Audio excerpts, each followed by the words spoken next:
নমস্কার বন্ধুরা, স্বাগত জানাই সুজন অফিসিয়াল 02-তে। 2026 সাল পশ্চিমবঙ্গে বিধানসভা নির্বাচন শেষ। 15 বছর পর সরকার বদলেছে। বিজেপি 260টি আসন নিয়ে ক্ষমতায়, শুভেন্দু অধিকারী মুখ্যমন্ত্রী।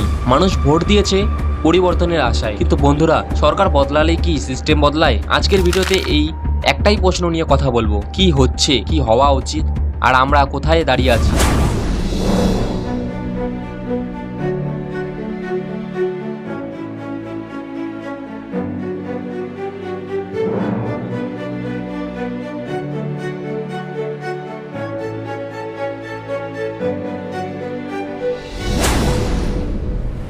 আগে একটু পিছনে ফিরি।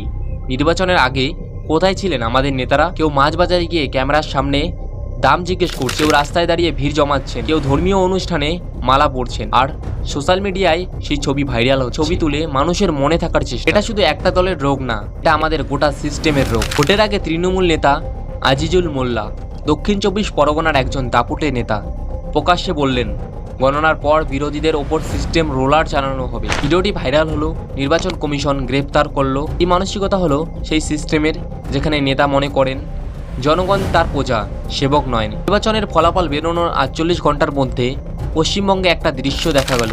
কাল পর্যন্ত তৃণমূলের গুণগান করতেন, আজ তারা সোশ্যাল মিডিয়া প্রোফাইল ডিঅ্যাক্টিভ করে ফেললেন। কিছুদিন পর নতুন রঙে ফিরে আসবেন। একটা কথা আছে, উল্টে দেখুন পাল্টে গেছে। এটা কি শুধু হাসির বিষয়? না, এটা হলো সেই সিস্টেমের প্রমাণ, যেখানে মানুষ আদর্শ নয়, ক্ষমতার পিছনে ছোটে। আজ যে গেরুয়া পোশাক পরছে, কাল সরকার বদলালে সে নীল পোশাক পরবে। কিন্তু যখন বেকারত্বের কথা উঠলে ধর্মের কথা টেনে আনা হয়, যখন স্কুলে শিক্ষক নেই সেটা আলোচনা না করে মন্দির মসজিদের বিতর্ক তোলা হয়, তখন বুঝতে হবে কেউ আপনার আসল সমস্যা থেকে চোখ সরাচ্ছে। ধর্মের নামে বিভাজন হলো সিস্টেমের সবচেয়ে পুরনো কৌশল। আপনার পকেট কাটছে আর আপনি অন্যদিকে তাকিয়ে আছেন। এবার সেই ঘটনার কথা বলি, যেটা বাংলার লক্ষ লক্ষ পরিবারের বুকে আঘাত করেছে। 2022 থেকে শুরু স্কুল সার্ভিস কমিশন নিয়োগ দুর্নীতি। কোটি কোটি টাকার বিনিময়ে চাকরি বিক্রি হয়েছে, যোগ্য ছেলেমেয়েরা চাকরি পায়নি। 2025 সালে সুপ্রিম কোর্ট 17,209 জনের চাকরি বাতিল করে দিয়েছে। 17,000 পরিবার। ভাবুন একবার, সরকার বদলের পর এখন এসএসসির ওয়েবসাইটে সেই ওএমআর সিটের তথ্য প্রকাশ হচ্ছে। সেটা ভালো খবর, কিন্তু বছরের পর বছর ধরে যে ক্ষতি হয়েছে সেটা কি ফিরবে? কিন্তু বন্ধুরা, শুধু সমালোচনা করলে সৎ হওয়া যায় না, ভালো কাজ হলে সেটাও বলতে হবে। নতুন সরকার ক্ষমতায় আসার পরদিনই প্রথম ক্যাবিনেট বৈঠকে কিছু সত্যিকারের গুরুত্বপূর্ণ সিদ্ধান্ত নেওয়া হয়েছে। সরকারি চাকরির বয়সসীমা 5 বছর বাড়ানো হয়েছে। আগে যারা 30 বছরে বাদ পড়ে যেতেন, তারা এখন 35 বছর পর্যন্ত আবেদন করতে পারবেন। এসসি এসটি প্রার্থীরা পাবেন 40 বছর পর্যন্ত। এই সিদ্ধান্তটা কেন এত গুরুত্বপূর্ণ?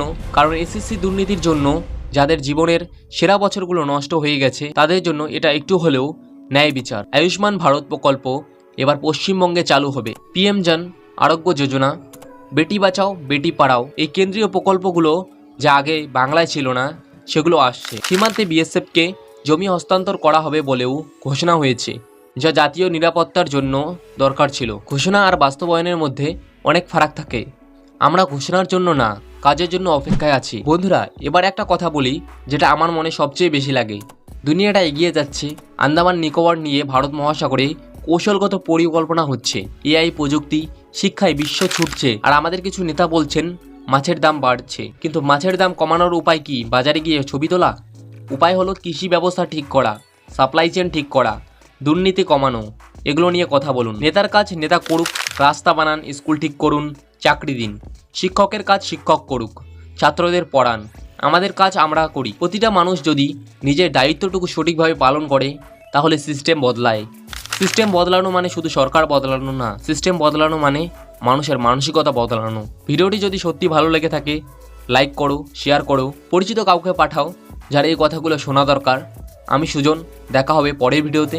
ধন্যবাদ।